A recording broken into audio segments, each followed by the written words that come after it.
ចែងអំពីមេរៀនសៀរ៉ាប្រវត្តិនៃពីសូឡូវ៉ាឡៃវ៉ាសាឡាមកំពុងផ្សាយបន្តផ្ទាល់សូមស្វាគមន៍ដល់កូនៗទាំងអស់គ្នាដែលបានចូលរួមក្នុងកម្មវិធីលើកនេះ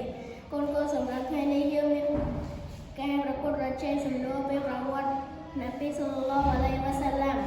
ហើយការប្រកួតថ្ងៃនេះយើងនឹងមានវត្តមានចូលរួមដូចជាក្រុមអាម៉ាណានិងក្រុមស្មោះត្រង់ដល់ណាយើងនឹងចាប់ផ្ដើមវិញ្ញាណនេះសំណួរទី1សូមដល់អតិភិបដល់ក្រុមអាម៉ាណាមុនគេសូមស្ដាប់បញ្ជាក់ចំសំណួរសួរថាតើនប៊ីសល្លឡោះអាឡៃវ៉ាសាឡាមរៀបអាពាហ៍ពិពាហ៍លើកដំបូងជាមួយអ្នកណានប៊ីសល្លឡោះអាឡៃវ៉ាសាឡាមបានរៀបការលើកដំបូងជាមួយខឌីយ៉ាប៊ិនទីកូនស្រីខូវ៉ៃលីតចម្លើយពិតជាត្រឹមត្រូវបានពេលបន្ទុកសំណួរបន្ទាប់សូមផ្ដល់អតិភិបទៅក្រុមស្មោះត្រង់វិញម្ដងកូនសូមស្ដាប់ឲ្យល្អហើយអ្វីបានជានប៊ីសល្លឡោះអាឡៃវ៉ាសាឡាមនិងខឌីយ៉ាបានរៀបការជាមួយគ្នានប៊ីសល្លឡោះអាឡៃវ៉ាសាឡាមបាន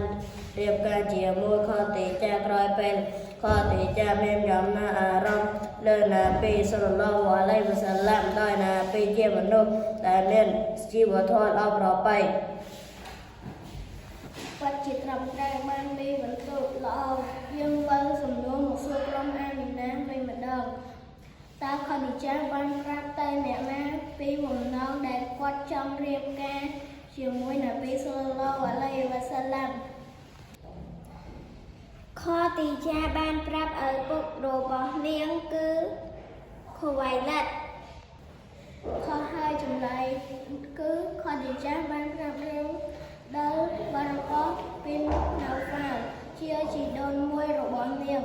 សំណួរបន្ទាប់សូមសួរចំពោះក្រុមស្មោះត្រង់តើអ្នកណាប្រាប់នប៊ីសល្លឡោះអាឡៃវ៉ាសាឡាមថាខឌីយ៉ាមានបំណងចង់បាននប៊ីជាគូត្រកកគឺវ៉ារកោប៊ិនណាហ្វាល់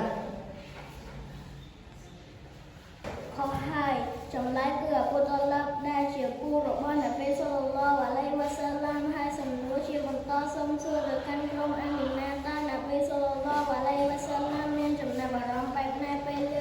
អប៊ូតាឡាប់ប្រាប់ថាខឌីយ៉ាមានបំណងចង់បាននប៊ីជាគូត្រកកគឺនប៊ីសល្លឡោះអាឡៃវ៉ាសាឡាមសប្បាយចិត្តណាស់ពេលបានឮដូច្នោះឆ្លើយត្រឹមត្រូវបានពេលបន្ទូទៀតសំណួរបន្តសូមសួរក្រុមស្មោះត្រង់វិញម្ដងតើនប៊ីសល្លឡោះអាឡៃវ៉ាសាឡាមនិងខឌីយ៉ាពួកគាត់ទាំងពីរមានអាយុប៉ុន្មានតើពួកគាត់រៀបការនប៊ីសល្លឡោះអាឡៃវ៉ាសាឡាមមានអាយុ40ឆ្នាំហើយខឌីយ៉ាមានអាយុ25ឆ្នាំ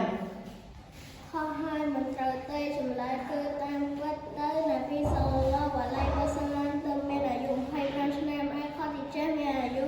40ឆ្នាំសំណួរបន្តសូមសួរទៅក្រុមអាម៉ាណាជាអ្នកឆ្លើយតើនប៊ីសល្លឡោះអាឡៃវ៉ាសាឡាមនិងខឌីយ៉ាពួកគាត់មានកូនប៉ុន្មាននាក់ពួកគាត់មានកូន6នាក់ពិតជាត្រឹមត្រូវបានពួកគាត់មានកូន6នាក់កូនប្រុស2ស្រី4នាក់សំណួរបន្ទាប់ទៀតសួរទៅក្រុមស្មោះត្រង់តើកូនប្រុសរបស់នប៊ីសល្លឡោះអាឡៃវ៉ាសាឡាមជាមួយខឌីយ៉ាមានឈ្មោះអ្វីខ្លះកូនប្រុសនប៊ីនិងខឌីយ៉ាឈ្មោះថា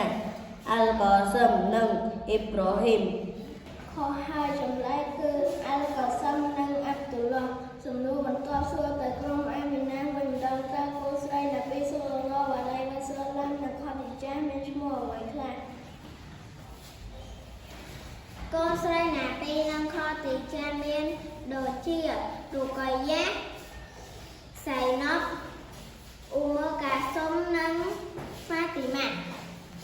ពិតជាត្រឹមត្រូវបានពេលបន្ទុកទៀតឥឡូវយើងក៏ឈានមកដល់ចុងបញ្ចប់ហើយសម្រាប់ការប្រកួតប្រជែងលើកនេះខ្ញុំសូមប្រកាសលទ្ធផលក្នុងការប្រកួតលើកនេះគឺក្រុមអាម៉ាណាទទួលបាន8បន្ទុកហើយក្រុមស្មោះត្រង់ទទួលបាន2បន្ទុកហើយដូច្នោះក្រុមអាម៉ាណាជាអ្នកទទួលជ័យលាភីក្នុងការប្រកួតលើកនេះ